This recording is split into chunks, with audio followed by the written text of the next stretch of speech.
God. எல்லாரும் நல்லா இருக்கிறீங்களா? வேதாகமத்துல ஆண்டவர் 2 பிரிவுகளை பத்தி அநேக தரம் பேசியிருப்பார். பகல், இரவு, நன்மை, தீமை, நல்லது, கெட்டது, மரணவழி, ஜீவவழி, ஊழியம் செய்கிறவர்கள், ஊழியம் செய்யாதவர்கள், இப்படியாக 2 பிரிவுகளை பத்தி ஆண்டவர் பேசியிருப்பாரு. இந்த கடைசி காலத்துல ஒரு 2 பிரிவுகளை பத்தி பேசப்பட்டிருக்குது. என்ன அப்படின்னா, புத்தி உள்ளவர்கள், புத்தி இல்லாதவர்கள். புத்தி உள்ளவர்கள் தங்கள் வீடுகளை கற்பாறையின் மேல் கட்டுவதாக ஆண்டவர் சொல்லியிருக்கிறாங்க. கற்பாறை என்பது கிறிஸ்துவின் உபதேசத்திற்கு சமமா சொல்லப்படுது.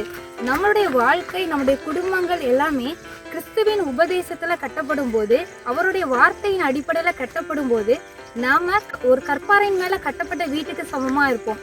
கற்பாறையின் மேல கட்டப்பட்ட ஒரு வீடு புயல் அடிச்சாலும், காத்தடிச்சாலும், சுனாமியே வந்தாலும் கூட அந்த வீடு உடைந்து விழாது, அது உறுதியா இருக்கும். அதே போலதான் கிறிஸ்துவின் உபதேசத்துல அவருடைய வசனத்தின் அடிப்படையில நம்முடைய வாழ்க்கை கட்டப்படும் போது, நம்முடைய குடும்பங்கள் கட்டப்படும் போது அது உறுதியாய் நிலைத்திருக்கும். எந்த சூழ்நிலையிலும் அது அசையாமல் இருக்கும். இன்னொரு பகுதியில புத்தியுள்ளவர்கள், புத்தி இல்லாதவர்கள் என்று பேசப்படும் போது, புத்தியுள்ளவர்களுடைய கையில விளக்கு, எண்ணெய் இருக்கும் அப்படின்னும், புத்தி இல்லாதவர்களுடைய கையிலையும் கூட விளக்கும் எண்ணெயும் இருந்தது.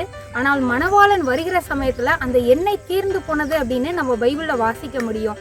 இந்த விளக்கு என்பது வேத வசனத்திற்கும், எண்ணெய் என்பது பரிசுத்த ஆவியானவரின் அன்பிற்கும் அது சமமா சொல்லப்பட்டிருக்கிறது.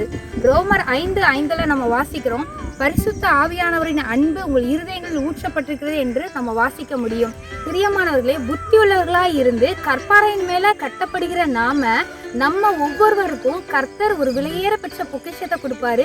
விளக்கு, எண்ணெய் ஆகிய இந்த 2 காரியங்களையும் கர்த்தர் நமக்கு கொடுப்பாரு. ஆனால் கடைசி நாட்கள்ல மனுஷகுமாரன் வரும்போது அன்பு தணிந்து போகும் என்பது ஒரு அடையாளமாக சொல்லப்பட்டிருக்கிறது.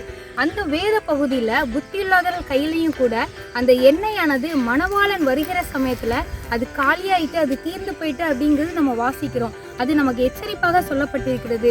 கடைசி நாட்கள்ல பரிசுத்த ஆவியானவரின் அன்பு நம்ம இருதயத்துல அது வற்றி போகாதபடி, அதை நாம் இழந்து போகாதபடி நம்ம காத்துக்கொள்ள வேண்டியது மிகவும் அவசியமா இருக்கிறது. அடுத்த வீடியோலையும் கூட இந்த மாதிரியான ஒரு ஷார்ட் மெசேஜோட நான் உங்களை சந்திக்கிறேன். God bless you.